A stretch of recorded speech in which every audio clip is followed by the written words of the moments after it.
ब्रह्म वैवर्त पुराण के उत्तर भाग के अध्याय नंबर 77 में स्वप्न विचार का बहुत बड़ा जिक्र भगवान श्री कृष्ण ने नंद बाबा से किया है। बहुत आप परेशान होते हैं, मेरे पास इतने फोन आते हैं कि आज हमने रात में ये देख लिया, रात में ये देख लिया, बड़े परेशान है, अब पता नहीं क्या होगा, ये देख लिया। तो उसका समाधान आपको अपने घर में ही मिल जाएगा। ग्रंथ अपने पास रखिए और देखिए, जब मैं ग्रंथ का अध्याय श्लोक वगैरह सब बोलता हूं तो समझ लो कि बात कितनी प्रमाणित है।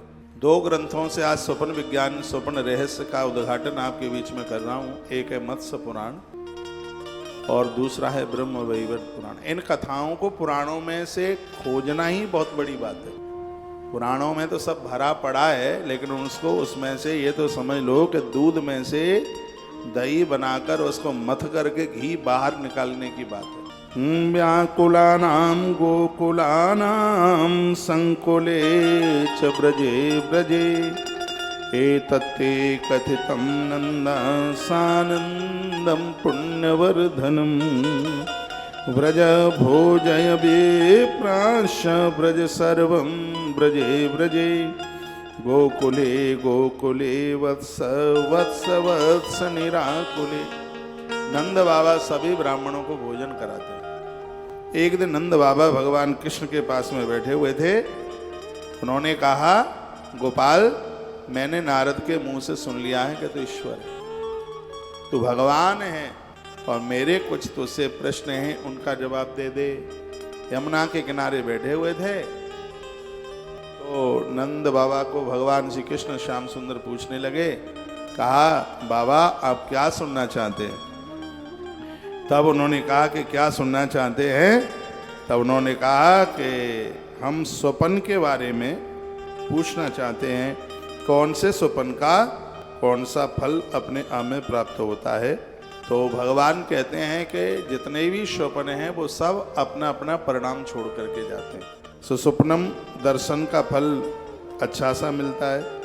कहा गया है, बाबा मैं आपको स्वप्न के बारे में बता रहा हूँ, नीच लोगों को, गिरे हुए लोगों को कभी भी अपना आने वाला स्वप्न नहीं बताना चाहिए। स्वप्न का जिक्र आप किससे कर सकते हैं? यह भगवान श्री कृष्ण नंद बाबा को बोले। ब्रह्म वैवर्त पुराण में इसका वर्णन है और मत्स्य पुराण में भी बहुत विस्तार पूर्वक इसका वर्णन किया गया है। तो सबसे पहले तो मैं आपको यह निवेदन कर दूं, अच्छा स्वप्न देख लेते हैं वो किसी को बताना मत, और घटिया स्वप्न देख लेते हैं तो वो जरूर बताना। त्रिजटा ने स्वप्न देखा, ही सपने हूँ बानर लंका जारी, जातु धान सेना सब मारी, खर आरून नगन 10 सीसा, खंडित सिर मुंडित भुज वीसा।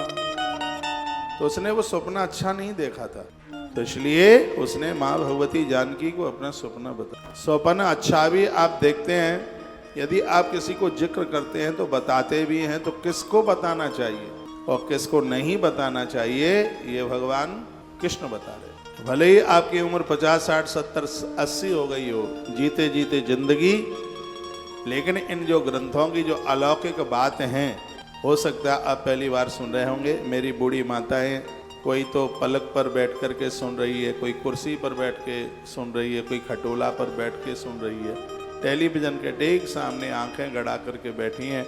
और मुझे भी ऐसा लग रहा है कि मैया जी मैं आपके कमरे में ही बैठ करके आपको सुना रहा हूँ। मुझे ऐसी अनुभूति हो रही है, ऐसा मुझे लग रहा है, आनंद हो रहा है। मोक्षम च परमेश्वर्यं लभते सर्ववाक्षितम् इत्येवं कथितं तात किं भूया श्रोतुमिच्छसि। सुस्वप्न दर्शने प्राज्ञो गंगा स्नान फलं लभेत् अर्थवित्तं च भार्यां च भूमिं पुत्रं लभेत् प्रजाम्। वर्णन किया, स्वप्न देखने से बुद्धिमान को गंगा नहाने का फल मिलता है और धन वित्त स्त्री भूमि पुत्र और प्रजा प्राप्ति समेत मोक्ष परमेश्वर्य एवं सभी प्रकार के अभिष्ट कार्य पूरे हो जाते हैं।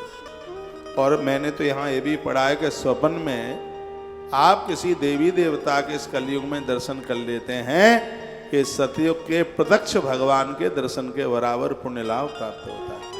कलि युग में स्वप्न में भी यदि भगवान के दर्शन आप कर लेते हैं तो प्रत्यक्ष रूप से सतयुग के भगवान के दर्शन के बराबर। स्वप्न में आप अपने गुरु महाराज के दर्शन कर लेते हैं तो प्रत्यक्ष दर्शन के बराबर। गुरुजनों के प्रति खूब श्रद्धा आस्था होती है, तब ही स्वप्न में उनका दर्शन होता है।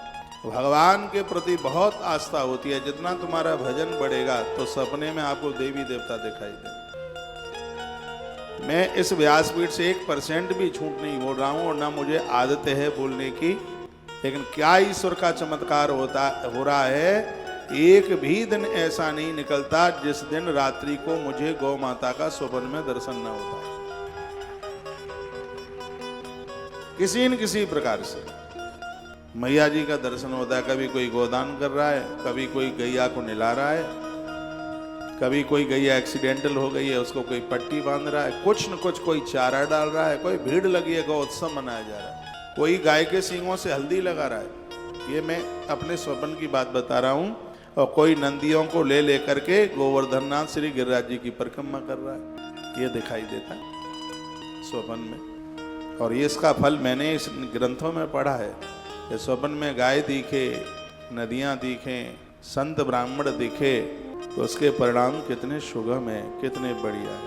मैं तो भगवान को प्रार्थना करता हूँ, टेंशन वेंशन सब छोड़िए, चिंताएं छोड़िए, रात्रि को कुछ अच्छा सा सोच करके आप सो जाइए।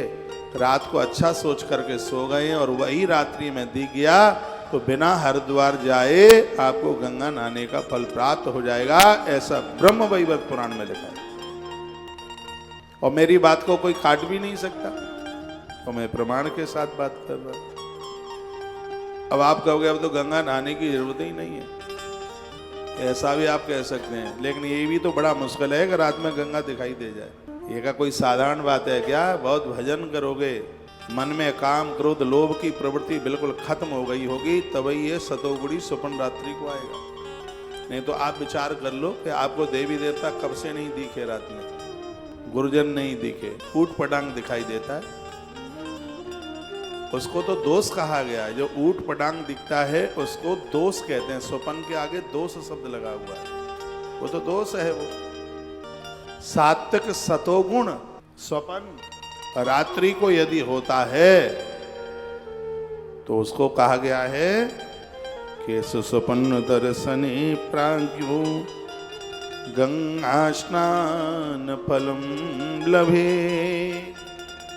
तो उन्हें श्री गंगा जी नहाने का फल तत्काल प्राप्त हो जाता है। काफ़ी लोग सुन रहे हैं, तुलसी तपोवन यूट्यूब चैनल पर सुन रहे हैं, और इस समय आप सत्संग टीवी के यूट्यूब पर भी सुन रहे हैं। एक काम तो रोज कर लिया करो, क्योंकि तीर्थ करने से भी तीर्थ कराने का ज़्यादा महत्व है। अपने मोबाइल से थोड़ा वीडियो आगे भेज दिया करें आप, तो इससे और भी लोग लाभान्वित हो जाए।